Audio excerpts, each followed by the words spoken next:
Este é o Perguntas e Respostas e tu estás no Feel Fit Podcast. Olá, seja muito bem-vindo aqui a mais um Perguntas e Respostas. Este Perguntas e Respostas, antes de começar, tem só assim um breve recadinho para te dar. Ora, agosto está a terminar, as férias provavelmente estão a terminar, boas notícias, más notícias, depende do ponto de vista, mas setembro é normalmente assim quase como eu costumo lhe chamar o segundo janeiro. É tipo aquele momento em que tu vens revitalizada, vens de energias renovadas, vens cheia de novas decisões e quase que encaras isto como o teu novo ano.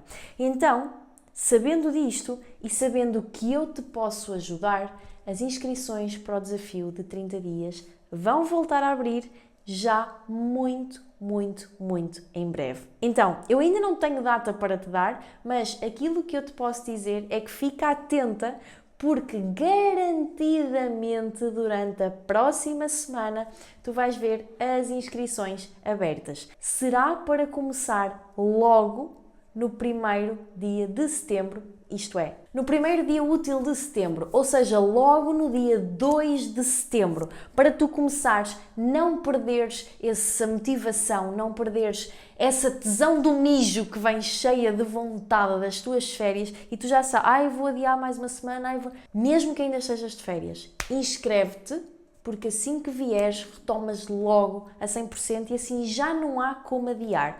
E tu sabes quantas vezes é que tu já adiaste e depois, em vez de ser uma semana, são meses ou anos, não é?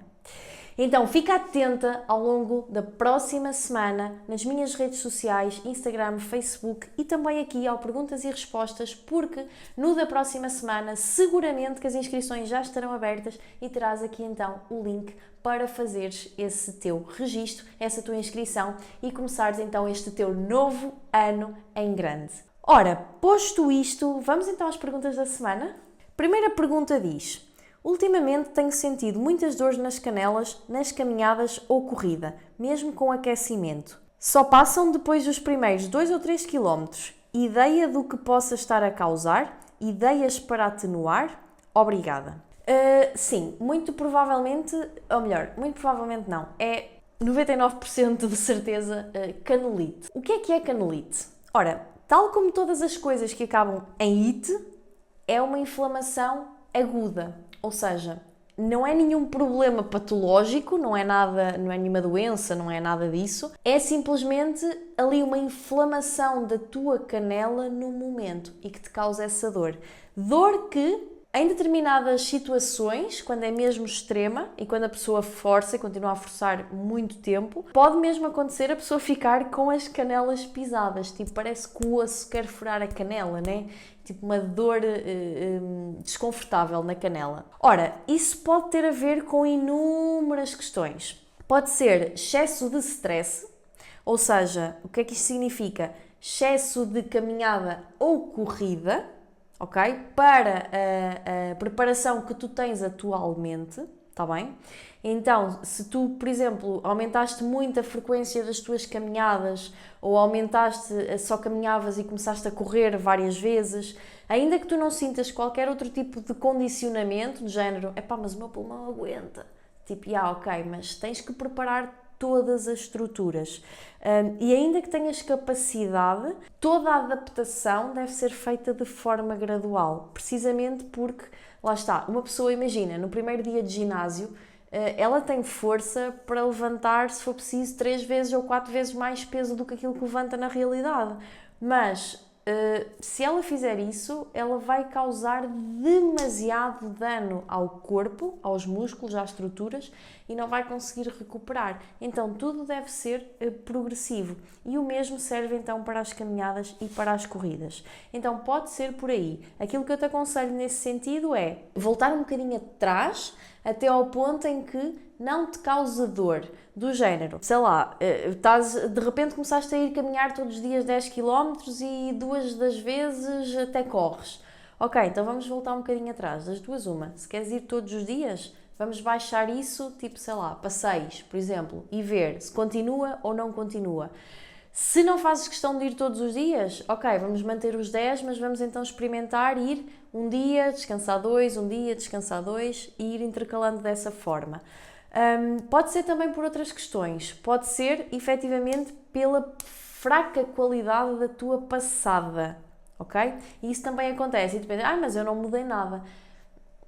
Às vezes mudamos. Basta, por exemplo, seres uma pessoa que treina e estares a ficar com um maior reforço muscular, portanto a teres músculos mais equilibrados, músculos mais trabalhados, uns a puxar mais para um lado, que não estavam tão fortes, outros não sei o quê, outros não sei o quê, outros não sei quanto. Isto muda, ainda que nós não sintamos, obviamente, isto muda a dinâmica do nosso corpo. O nosso corpo tem que se adaptar todos os padrões àquela nova realidade, que é um corpo mais musculado, um corpo com coisas que eram antes fracas e, portanto, puxavam para este lado do forte e que agora já estão equilibradas, e ele tem que se ir ajustando. Então, pode levar algum tempo e pode sim a tua passada ter mudado precisamente por causa de toda a estrutura muscular que estás a construir. Um exemplo, ok? Então, a passada, repara, muitas vezes a canelite ocorre quando nós estamos a fazer passadas tipo assim, estás a ver? Ou seja, estamos a caminhar, ou outra coisa, quando aumentas, por exemplo, o ritmo da tua caminhada, e lá está, quando começas a correr, ou quando aumentas muito o ritmo da tua caminhada, caminhavas num ritmo X e agora estás a caminhar muito mais rápido, consegues perceber que, por exemplo, numa hora antes fazias 5 km, agora consegues fazer 6 a caminhar, significa que estás a caminhar mais rápido. O que é que isso pode acarretar? Lá está, pode acarretar a que estejas a ir caminhar assim, estás a ver? E a nossa passada, ou seja, tem que haver um movimento do pé, estás a ver? Tem que haver um movimento do tornozelo, nós temos que efetivamente caminhar, não podemos ir a chapar o pé, estás a ver? Ou seja, o movimento do tornozelo tem mesmo que ocorrer. E como tu vais ali com o tornozelo tão tenso, vai-te a fazer muita pressão na canela e por isso é que também ocorre essa dor. Então, lá está, pode acontecer por inúmeros fatores. Boa notícia é que não é nada de grave e é muito facilmente solucionável, tanto que, lá está, depois de começares a perceber o que é, ok, não significa que não deves caminhar rápido ou correr, podes e deves, agora tens é que conseguir fazer isso com a forma certa, lá está, não significa que, não podes treinar muito pesado, podes treinar muito pesado, tens é conseguir manter a técnica com mais peso, não é? Portanto, é sempre aqui esta questão. Então, percebe aquilo que está a acontecer no teu caso, trabalha nestas soluções e vais ver que isso passa porque não é mesmo nada de grave, então não envolve nenhum tipo de tratamento, nem de nada e também não precisas de parar de todo, não é nenhuma lesão, está tudo certo. Pronto, esta é a boa notícia. A má notícia é que é desconfortável como ao raio e até conseguires encontrar aquilo que está a provocar-te isso e conseguir melhorar, é uma dor mesmo desconfortável. Eu sei, eu também sofria disso.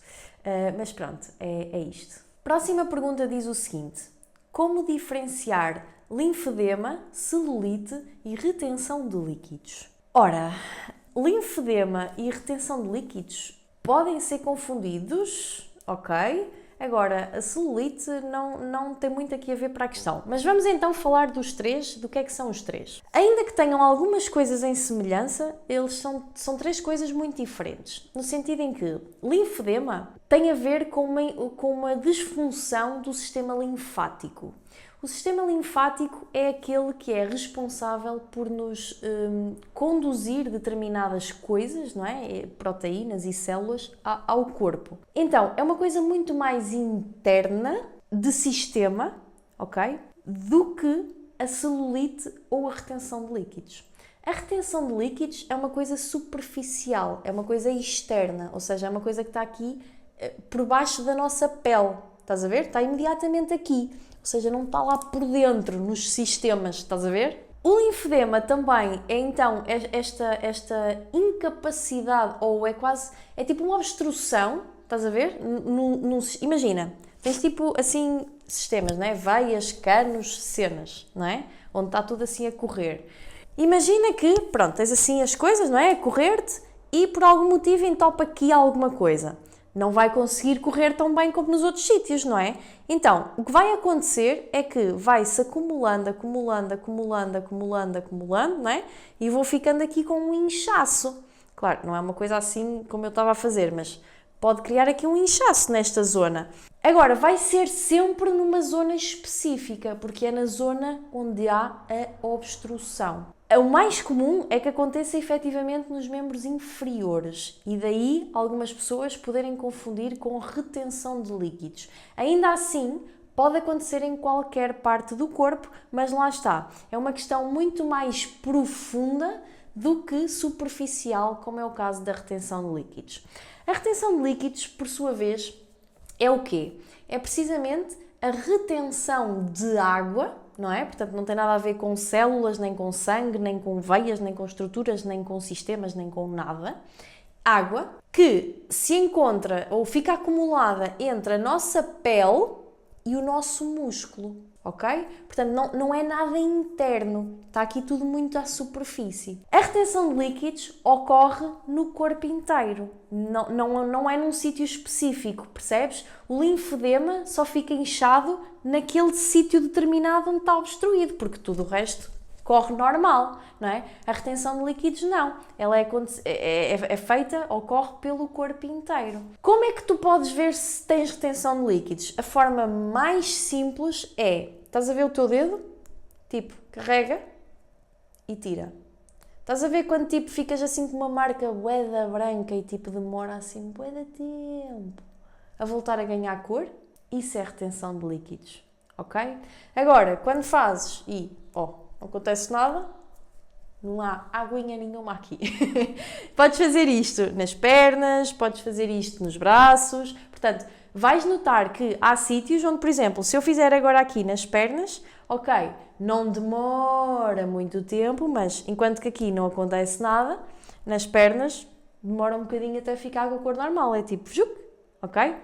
Significa que não há grande retenção de líquidos. Agora, quando demora realmente muito tempo, quanto mais tempo demorar, significa que, ok, mais líquido tem aí. Solução: beber muita água. Às vezes há esta ideia de, então mas se eu quase não bebo água e retenho líquidos, se eu beber muito mais água ainda vou ficar muito mais... Parece um peixe-balão prestes a arrebentar. Não, riqueza, é completamente ao contrário, não é? Tu estás a reter água precisamente porque o teu corpo está em escassez, porque o teu corpo não tem água suficiente. Agora, tu tens é que abrir a torneira, que é para isso drenar. Quanto mais entra, ele percebe que está sempre a entrar, ele não consegue guardar aquilo tudo, ele começa a libertar. Tipo, ele vai entupir, ele sabe que vai entupir. Se continuar com aquele mecanismo de retenção, com a quantidade toda de água que está a vir agora, ele não vai aguentar e vai explodir. Então, ele não vai deixar com que isso aconteça. Ele vai começar a drenar e começa a eliminar. Então, se tens retenção de líquidos, é beber, beber, beber, beber, beber. O linfedema, obviamente, necessita de aconselhamento e intervenção médica, porque não tem nada a ver, lá está, com nada disto tão simples. Mas o exercício físico ajuda muito, porque lá está, ajuda na desobstrução das vias. Por último, a celulite. Pronto, a celulite, não sei assim qual é a confusão, mas imagina, a celulite também é uma coisa mais superficial em determinada camada, ok? Mas em casos muito extremos e muito graves, já está mais entranhada lá para dentro e existem, são 4, se não me engano, graus de severidade de celulite, sendo que quanto mais grave é, obviamente, mais entranhada, digamos assim, lá para baixo está. Mas a celulite nada mais é do que uma inflamação da gordura, da massa gorda que tu tens, mais uma vez, entre a tua pele e o teu músculo, ok? Portanto, não tem nada a ver com a gordura visceral, por exemplo, que é aquela que nós temos à volta dos órgãos, mais interna, tem a ver com esta gordura que nós vemos, esta gordura, tipo aquilo que abana, estás a ver? Então, quanto maior for essa quantidade de gordura, mais inflamação vai criar e mais esse aspecto de celulite.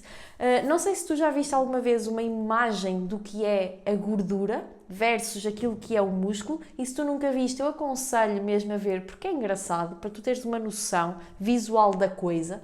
Vai ao Google e escreve massa gorda versus massa muscular, ou massa gorda e massa muscular, qualquer coisa.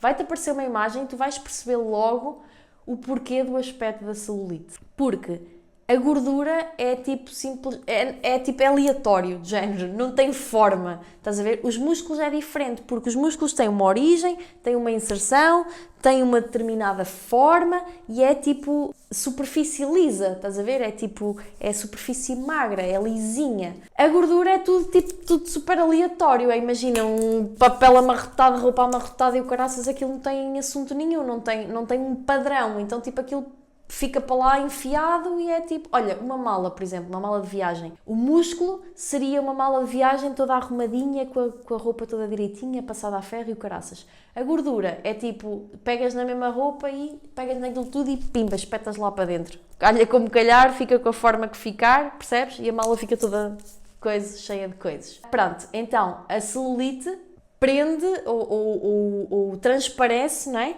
O aspecto dessa gordura que tu tens por baixo da tua pele, não é? Entre a tua pele e o teu músculo. Daí essa forma. Ou seja, todas elas no fundo englobam perturbações na pele, portanto deve ser por aí a confusão, mas efetivamente são três coisas muito diferentes, não estão interligadas entre si, ou seja, quem tem celulite não significa que tem retenção ou linfedema, quem tem linfedema não significa que tem retenção ou que... Não tem nada a ver umas coisas com as outras. Podes ter tudo, podes não ter nada, podes ter só uma, nada a ver e não influenciam diretamente umas às outras. Próxima pergunta diz: quero fazer cutting. Como deve ser a minha alimentação? Ora, antes de mais, só assim muito brevemente, para quem possa não estar familiarizado com esta palavra, cutting é um processo de emagrecimento, um processo de corte, ou seja, um processo onde o nosso objetivo é perder o maior número de gordura possível sem sacrificar, obviamente, a nossa massa muscular. Então, um processo, uma fase de corte. Como é que deve ser a tua alimentação? Riqueza, a tua alimentação deve ser exatamente aquilo que é noutra fase qualquer. Repara, não existem alimentos que emagrecem ou alimentos que engordam. Existe um contexto global. Então, isto é uma confusão que ocorre muito. Ai, Filipe, agora quero focar em ganhar massa muscular. O que é que eu devo comer? Oh, Riqueza, deves comer as mesmas coisas que comes agora. Só que em mais quantidade, para dar mais calorias. É exatamente o processo oposto, igual. Ou seja, o teu objetivo na realidade de vida é, e tu vais ficar tanto melhor quanto conseguires chegar o mais possível a isto. Quer seja em fase de aumento, quer seja em manutenção, quer seja em fase de corte, tu comas exatamente as mesmas coisas, só que adaptas as quantidades. Se tu reparares bem nas pessoas que tu acompanhas, as pessoas da área, que tu admiras, tu não as vês a mudar os alimentos que comem consoante a fase do ano. Tu vês, elas comem sempre as mesmas coisas. Coisas que gostam de comer, simplesmente, lá está, ajustam a quantidade. Ou seja, tu não tens que mudar nada. Claro que há estratégias que te vão facilitar a vida no sentido em que, se tu és, por exemplo, uma mulher muito pequenina, vamos imaginar, uma mulher de 1,5 m que pesa 55 kg e quer definir ali um bocadinho mais os músculos e tal, tirar alguma massa gorda. Pá, estamos a falar aqui de 1 ou 2 kg de diferença. Ou seja, uma pessoa pequenina, uma mulher pequenina, ela para estar em corte vai ter que consumir muito poucas calorias por dia. Às vezes pode ser difícil no sentido em que não passar fome, não é? Às vezes é difícil. Então tens que ser inteligente também na escolha dos alimentos. E nesse sentido, ok, claro que sim, numa fase de aumento tens muito mais margem, muito mais espaço para consumir outro tipo de coisas, que numa fase de corte tu também gostas, óbvio, mas se calhar não vai dar para consumir tanto, ou tanta quantidade, ou tantas vezes. Por exemplo, manteiga de amendoim. É uma coisa que normalmente a malta gosta muito, mas numa fase de corte, neste cenário, por exemplo, de uma pessoa pequenina, pode ser difícil incluir a manteiga de amendoim no sentido em que cada grama de gordura tem 9 calorias, cada grama de hidratos tem 4. Ou seja, tu podes comer o dobro de comida daqui para aqui, de hidratos, em vez de gordura. Ou seja, se calhar quando tens menos calorias, é mais inteligente tu se calhar optares por outras coisas que te vão permitir ter mais volume de comida e, portanto, ficar mais saciada, não é? Agora, verdadeiramente é só isto. Ou seja, é uma questão de estratégias. Por exemplo, em vez de a massa, por exemplo, se calhar optar pela batata. Porquê? Porque a batata é menos calórica por 100 gramas. Ou seja, Tu, das duas, uma, ou vais poder comer mais batata pela mesma quantidade de calorias, comer mais quantidade de comida pela mesma quantidade de calorias, ou então vais poder comer a mesma quantidade de comida, portanto o mesmo volume de comida, mas para muito menos calorias. Percebes a lógica? É sempre esta dinâmica que tens que pensar. Outra coisa, por exemplo, pode ser melhor optares por frutas menos calóricas do que mais calóricas. Por exemplo, vamos aqui comparar a banana e os morangos. 100 gramas de morangos tem 35 calorias. 35 calorias é para aí 30 gramas de banana. Ou seja, se estás com muito poucas calorias, se calhar é mais inteligente tu comeres 100 gramas de morango do que 30 gramas de banana. São as mesmas 35 calorias. Percebes a lógica? Mas vais ficar muito mais saciada. Então, vai sempre bater à mesma coisa, que é, sabendo o número de calorias, tipo, a tua alimentação tem que ser igual o ano todo, porque tu tens verdadeiramente que comer aquilo que tu gostas. Depois tens simplesmente que adaptar a quantidade à fase em questão. Mas o meu conselho sincero é isto, é que tu te facilites a vida, não andes a inventar nada e simplesmente fase de aumento ou fase de corte é, em vez de comer 50 gramas de arroz, como 100. Em vez de comer 200 gramas de batata, como 150. Whatever. É aquilo que tu gostas, é aquilo que tu comes e é o único ajuste que tu precisas para continuares a ser feliz, alcançares os teus resultados e teres a certeza que dá sempre certo. Não há como fazer tudo certo e dar tudo errado. Próxima pergunta diz: recomendas algum livro de treino? Ora, é assim, eu não sei propriamente aquilo que tu estás à procura, não é? Porque treino é muito relativo. Primeiro poderíamos ir por aqui, não é? Que tipo de treino? Treino metabólico? Treino de força? Treino de alta intensidade? Treino de resistência? Treino de hipertrofia? Treino de... não é? Portanto, não sei bem.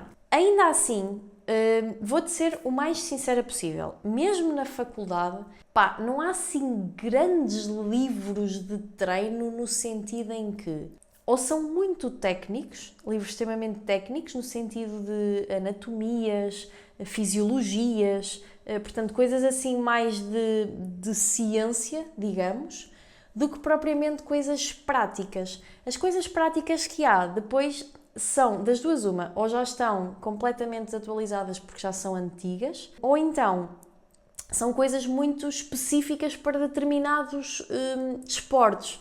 Porque em termos de treino, ou seja, em termos de musculação, de treino de força, suponho que seja isso que queiras saber, a verdade é que bibliografia em papel há muito pouca, ou de qualidade pelo menos há muito pouca, coisas práticas.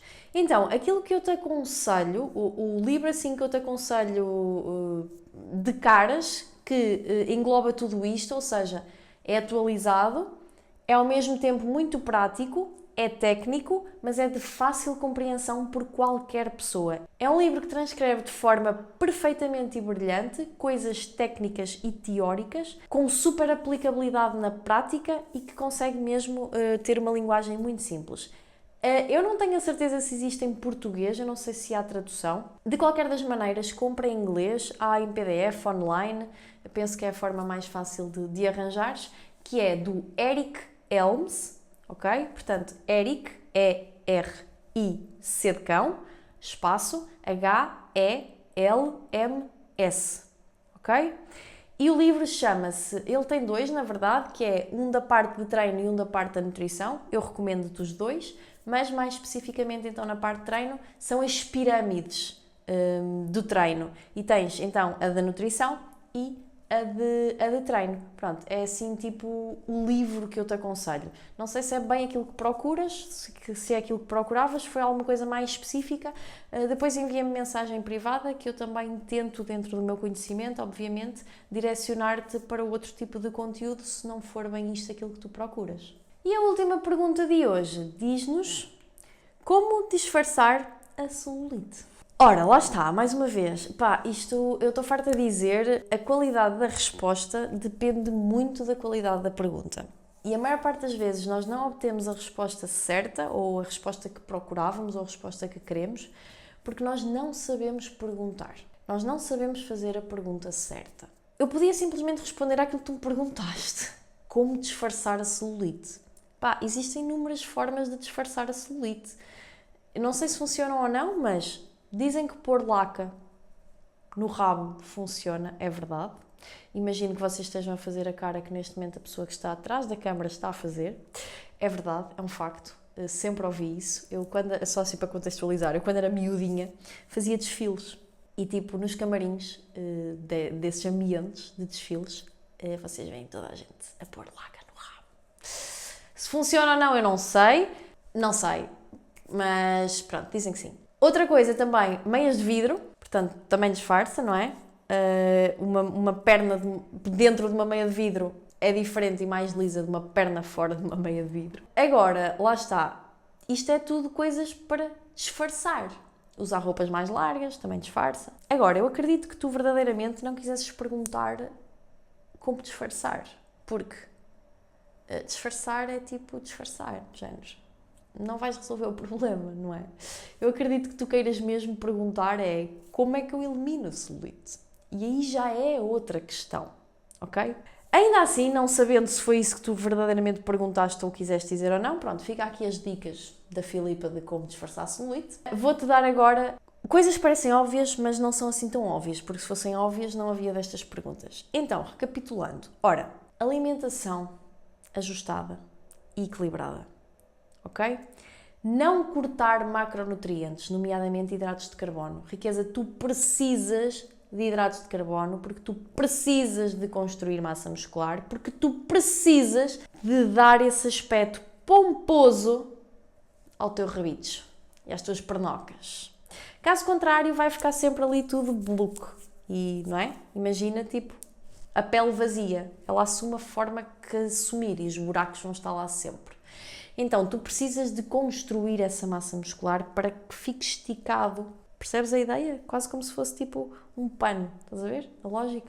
Não te fiares nessa do mas eu tenho cuidado com aquilo que como. Mas eu como bué saudável. Riqueza, isso não te significa rigorosamente nada. Isso só significa que tu comes saudável. Mais nada. Se tu estás a consumir mais calorias do que aquelas que precisas por dia, tu não vais conseguir baixar a tua percentagem de massa gorda. Se tu não vais conseguir baixar a tua percentagem de massa gorda, como já vimos aqui anteriormente numa outra pergunta, a celulite nada mais é do que gordura acumulada. Então, se tu não estás a promover uma perda de gordura, tu podes comer o mais saudável possível de imaginário, não vai acontecer nada. Tu precisas de ter uma ingestão adequada a ti, ter uma dieta calculada para ti. E ainda que aches, mas isto é bué da comida, porreiro, provavelmente estás no caminho certo. Dieta calculada não te vai engordar, muito pelo contrário. Vai fazer treinar-te cada vez melhor, construires cada vez mais massa muscular, cada vez mais formas, consequentemente eliminares cada vez mais gordura e guess what? Encontrares aquele aspecto tão tonificado que tu tanto procuras. Depois, obviamente, exercício físico regular, não é? Tu precisas de fazer treino de força para construir massa muscular, isto é tipo mandatório, e treino de força não tem que ser ir para o ginásio carregar com barras pesadas às costas, estou farta de o dizer. Exercício de força é qualquer exercício que te ofereça resistência aos teus músculos. Pode ser com o teu peso do corpo. E treino de força é um conceito relativo. Mais forte ou menos forte é relativo. Mais forte comparado a quê? Menos forte comparado a quê? Mais ou menos comparado a quê? Treino de força para algumas pessoas vai ser simplesmente sem subir e sentar de uma cadeira. Já vai ser um esforço incrível. Para outras pessoas, sim, elas vão ter que ir para um ginásio para terem carga suficiente, porque já têm outros níveis desenvolvidos. Tu precisas de fazer exercício que não seja só caminhar ou correr ou andar de bicicleta, coisas que não seja ali toque, toque, toque, toque, toque, toque, toque, toque, toque, toque, toque, toque, toque, toque, repetitivo, ok? Depois, obviamente, também, se puderes complementar isto com algum desse trabalho, com algum trabalho cardiovascular, ótimo, porque o coração também é um músculo, então ele também precisa de ser trabalhado e também promove ali a circulação e promove então ajuda a que esse déficit calórico, essa perda de gordura ocorra. Ingestão de água, fundamental, tu precisas de beber água e beber muita água todos os dias. Há uma forma simples de calcular que seriam 35 ml por quilo de peso no mínimo, ok? Por dia. Ainda assim, o melhor conselho que eu te dou é, a partir ali da 3ª, 4ª urina do dia, procura urina transparente. Se conseguires fazer isto, significa que está top a tua ingestão de água e, portanto, a celulite, aquela inflamação toda também lembra-te, vai começar a correr todo o ciclo. Não há ali espaço para reter, para obstruir, para inflamar. Depois, mais coisas assim menos importantes, com a sua importância, mas estes pilares são a base, ok? Coisas que tu podes fazer para além disto. Podes ir dando mini caminhadas ou tipo levantar e sentar. Por exemplo, se tens um trabalho muito sedentário, tipo, não passes 4 horas alapada na cadeira. Tipo, mete um despertador ou uma cena qualquer e, por exemplo, de meia em meia hora, o que seja, levanta-te da cadeira e dá a volta à cadeira. Tipo, e volta-te a sentar. Ou, tipo, cada meia hora pões e, tipo, levantas-te e sentas-te 5 vezes. O que seja. Só para não estar ali aquilo, tipo, ali tudo, estás a ver, pressionado, assim, tipo, bué de tempo seguido. Porque isso dificulta, lá está, dificulta aqui a fluidez da coisa, entendes? Depois, passar creme hidratante também, portanto, todos os dias, uma vez por dia, um creme gordo, passa na tua pele, tudo certo. E evitar usar roupas muito apertadas, ou pelo menos a maior parte do tempo. Tipo, lembra-te, quanto mais obstruires, não é? Mais difícil vai ser fluir. Então, se puderes evitar usar calças extremamente apertadas, porreiro. Então, é sempre facilitar aqui o máximo possível essa drenagem. Mas pronto, lá está, mais uma vez. Nenhuma destas últimas coisas que eu te disse funcionam se as outras não estiverem lá. Enquanto que, se as outras estiverem lá, mesmo que não faças nenhuma destas 3 últimas coisas, garanto-te que a tua celulite vai reduzir drasticamente. Experimenta, tira fotos hoje, experimenta fazer isto durante 30 dias. No fim de 30 dias, tira novas fotos e depois vem aqui dizer-me o resultado. E pronto, eram as perguntas que tínhamos para hoje. Espero que tenhas gostado, espero que tenhas podido aprender. Já sabes que todos os domingos, ao final do dia, abro a caixinha no Instagram e no Facebook, onde tu podes e deves deixar a tua melhor dúvida, a tua melhor questão, porque aqui falamos assim mesmo, de forma simples, aberta e descomplicada sobre tudo. Treino, nutrição, suplementação, dia a dia, o que tu quiseres. Aqui é o sítio certo para perguntares e para ficares a saber. Relembrar ainda, então, que ao longo desta semana que vai entrar, portanto, ao longo da última semana de agosto, estamos a falar aqui no ano de 2024, atenção pessoas do futuro, ok? As inscrições para a nova edição do incrível desafio de 30 dias vão voltar a abrir e é então a oportunidade que tu tens para parar de procrastinar, para tu começares já a aplicar as tuas novas decisões para o teu pós-férias, para que 2025 seja verdadeiramente incrível e seja o teu ano. Então, o corpo de verão prepara-se no inverno. Não corras o risco de no próximo ano estares no mesmo sítio que estás hoje ou pior. Então, a mudança começa agora. Começa aqui e as inscrições vão abrir já, nesta semana, porque logo no dia 2 de setembro iniciamos então este incrível desafio de 30 dias. Conto contigo, já sabes, alguma dúvida ou alguma questão que tenhas, faz-nos chegar também e já sabes as outras coisas também todas. Então, deixa o teu gosto, deixa 5 estrelinhas aqui no canal, partilha com alguém que aches que possa ser útil. O teu apoio é fundamental para continuarmos aqui a fazer isto acontecer e cada vez te trazermos mais e melhor. Obrigada pela tua audiência, obrigada pela tua participação e por estares aí desse lado. Até para a semana.